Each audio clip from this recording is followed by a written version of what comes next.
예, 돈봉투 의혹을 수사 중인 검찰이 재작년 전당대회 말고도 작년 송영길 전 대표가 민주당의 서울시장 후보로 뽑힐 당시 그 자료도 확보한 것으로 전해졌습니다. 무슨 의미인지 일단 화면부터 보고 와서 얘기해 보겠습니다. 개표 결과 송영길 후보가 제8회 전국 동시지방선거 더불어민주당 서울특별시장 후보로 결정되었습니다. 저희 서울시장 출마 결심은 오로지 윤석열 정부의 독주 견제와 전국 지방선거를 선도할 서울시장 선거에 우리 당 누구든 총력으로 임해야 한다는 책임감이 있었다는 점을 말씀드립니다. 저를 비판해 주신 김민석, 이원호, 강변원 의원님 마음도 잘 헤아려 하나로 모으겠습니다.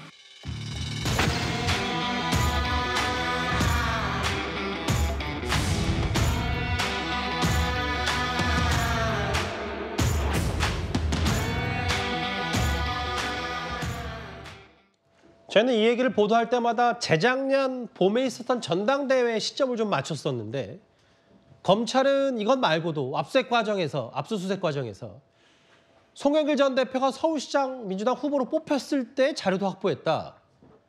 그러니까 작년에 작성된 회계자료 일정표. 그러니까 돈의 흐름이 여기까지도 연결될 수 있다. 혹시나 뭐 이런 의심도 하고 있는 겁니까? 네, 뭐 돈의 흐름도 이제 쫓고 있겠지만 사실상 이 송영길 대표가 전당대회에서 당대표가 당선되는 데 노력했던 이른바 송영길 캠프 사람들은 지난해 지방선거 때는 송영길 서울시장 후보 캠프에서 같이 일했을 가능성이 굉장히 큽니다.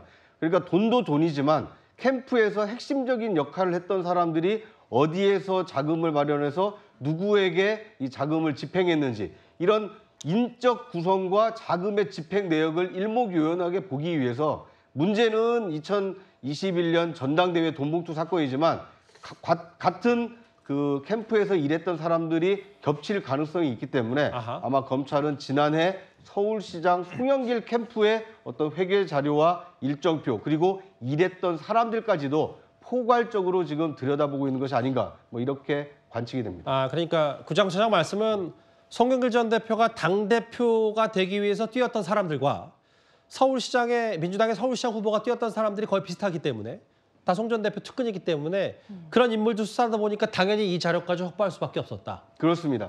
그리고 이제 저도 송영길 당대표 시절에도 취재를 해보고 이제 서울시장 때도 접촉을 해봤는데 대부분 캠프에서 핵심적인 역할을 했던 분들은 크게 달라지지 않았습니다. 예. 그러니까 2021년 이 전당대회 송영길 캠프 사람들과 서울시장 후보 시절에 캠프 사람들이 상당히 겹쳐 있기 때문에 아마 검찰은 지난해 지방선거 이 송영길 캠프 회계 자료까지 좀 들여다보고 있다 이렇게 볼 수 있을 것 같습니다. 송 전 대표 측이 이거에 대해서 꽤 반발을 하고 있습니다. 왜냐하면 왜 재작년 발생한 돈봉투 의혹인데 동떨어진 자료들까지 무작위로 압수를 하냐.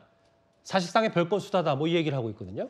당연히 그럴 수밖에 없을 것 같습니다. 사람이 겹친다고 해서 그 시점 자체가 완전히 다른 사안의 일을 가지고 압수수색을 모든 사안에 대해서 적용해서 한다고 한다면 검찰이 별건 수사를 하고 있다라는 의심을 받기에 충분하고요.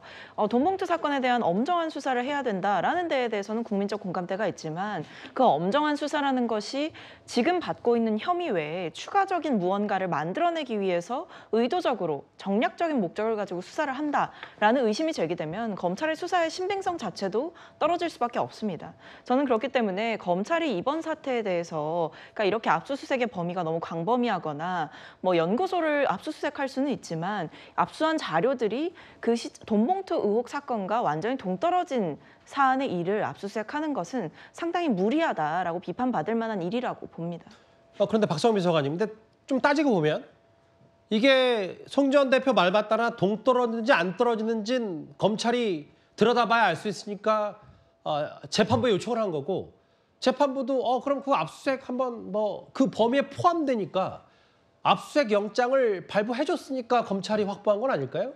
아마 압수수색 영장을 청구를 할 때에는 아마 그 돈봉투 사건과 관련된 시점의 자료를 압수하기 위해서라는 목적으로 했겠죠. 예. 그리고 실제로 그 먹고 사는 연구소가 뭐 후원 조직이냐 아니냐라는 그 반박은 있지만 어쨌든 송영길 전 대표와 연관된 조직이기 때문에 예. 압수수색의 정당성을 인정해줬기 때문에 발부를 해줬던 겁니다. 하지만 여기서 중요한 것은 시점이죠. 거기 압수수색의 자료들은 당시 돈봉투 의혹 사건과 관련됐던 시점, 그러니까 2021년의 자료들은 압수수색할 수 있는 정당성이 있지만 그 이후의 자료들, 사실 서울시장 경선은 따지고 보면 훨씬 뒤의 일이거든요. 예. 그렇다면 돈봉투 사건을 수사한다라는 검찰의 명목하에서는 그 2021년 5월, 6월 전후가 돼야 되는 것인데 이것은 지금 경선 같은 경우는 1년 뒤의 일이기 때문에 예. 과연 이것이 정당성을 가지고 있는 압수수색이냐 이 부분에 대해서는 따져볼 수 있는 거죠. 이제 그 얘기를 하신 거는 결국은 이렇게 압수수색 영장을 좀 손쉽게 발부해준 재판부도 좀 다소 부적절하다 이 말씀도 곁들여서 하시는 거예요? 저는 재판부보다는 검찰이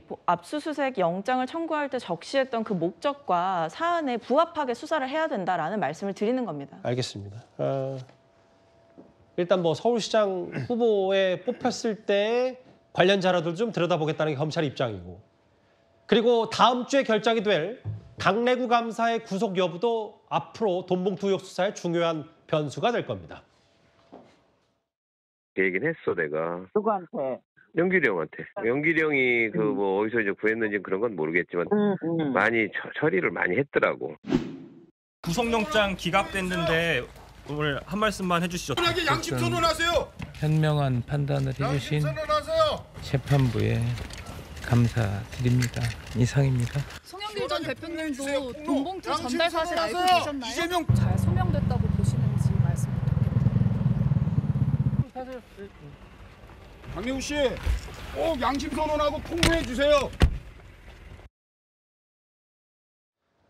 예, 검찰은 강내구 감사에게 다시 영장을 청구한 이유가 그 주변과 조직적인 증거인멸 추가 정황을 포착했기 때문에 영장을 청구했다. 다시 청구했다 이렇게 얘기하고 있는데 오늘 동아일보 보도에 따르니까 강내구 감사가 검찰에 이런 진술을 한 것 같습니다. 이정근 전 사무부총장이 하도 돈을 달라며 징징대래서 농담으로 한 얘기다. 농담으로 한 얘기다라고 얘기를 하네요. 자, 우선 아까 이제 이 영장 그 서울시장 선거 관련된 그 부분 관련해서는 원래 검찰의 수사라는 게 돈을 따라갑니다. 예. 사람을 따라가는 게 아니라. 그렇기 때문에 지금 현재 검찰이 그 돈 관련돼서 쭉 흐름들을 아마 추적하고 있다. 이런 관점에서 이제 서울시장 선거 때까지 좀 연장을 하는 것 같고요. 그리고 지금 강내구 씨 같은 경우도 저는 지난번에 영장 기각될 때도 좀 이해할 수 없다는 측면이 있었어요. 왜냐하면 강내구 씨가 이 구속영장 청구되기 전에 이 돈을 줬던 분하고 전화 연락을 한다든지 뭐 이런 정황들이 있었거든요. 예. 우리가 영장 발부할 때 중요하게 보는 게 바로 이 증거인멸의 정황입니다.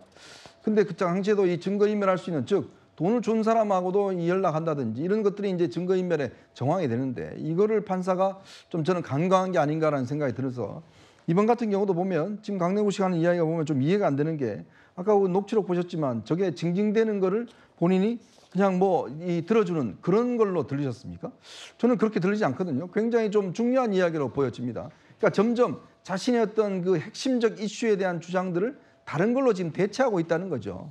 그렇기 때문에 이게 이제 검찰 입장에서는 이거는 뭔가 증거를 인멸하거나 아니면 말 맞추기를 하는 게 아니냐, 즉 이정근 씨하고 말 맞추기를 하는 거 아니냐 등등의 이제 그 의미로 받아들일 수 있는 거거든요. 예. 그렇기 때문에 아마 이제 영장 재청구를 하면서 구속의 필요성이 분명히 있다. 지난번과 달리 이 도주나 뭐 이런 사건의 중대성뿐만 아니라 기본적으로 증거인멸의 가능성이 커졌기 때문에 아마 영장을 재청구를 하는 것 같습니다. 예.